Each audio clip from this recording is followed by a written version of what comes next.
Hello বন্ধুরা, সবাই কেমন আছো? আশা করি সবাই ভালো আছো। সবাইকে গুড মর্নিং। তো দেশে এখন খুব ঠান্ডা ভাই, 10 ডিগ্রি, প্রচুর ঠান্ডা। তাই এখন একটু আগুন করা হয়েছে একটু গরম হওয়ার জন্য।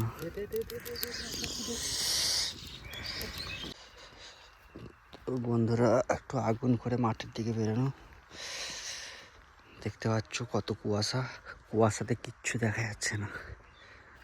মানে এতটাই কুয়াশা, একটা জমি পরের জমিটা দেখা যাবে না। এটা বন্ধুরা আমাদের জমি, আলু জমি টানা হয়ে গেছে। পেঁয়াজ লাগিয়েছি, মূলো শাক, পালং শাক, এখানে আছে বাঁধাকপি, এটাতে আছে ফুলকপি, এগুলো সব ফুলকপি। দেখতে পাচ্ছ বন্ধুরা, আলু গাছ বড় বড় হয়ে গেছে এদিকে। আর এই জমিটা এখনো পর্যন্ত খোঁড়া হয়নি।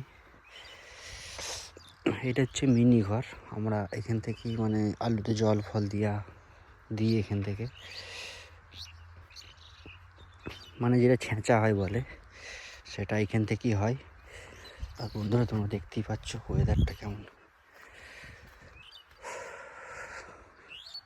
কিচ্ছু দেখা যাচ্ছে না, এত কুয়াশা ভাই। অনেক ঠান্ডা কিন্তু, হ্যাঁ দেশে 10 ডিগ্রি ঠান্ডা মানে ভালোই ঠান্ডা। প্রচুর প্রচুর কুয়াশা। আজকে ওয়েদার একদম বিচ্ছিরি ওয়েদার, একদম প্রচুর ঠান্ডা, কুয়াশার পানি পড়ছে এক গাদা। আগুন যতক্ষণ করছি ততক্ষণই ভালো লাগছে, তারপর আবার ঠান্ডা লাগছে। চলো বন্ধুরা, সবাই সাবধানে থেকো। আবার দেখা হচ্ছে পরের ভিডিওতে।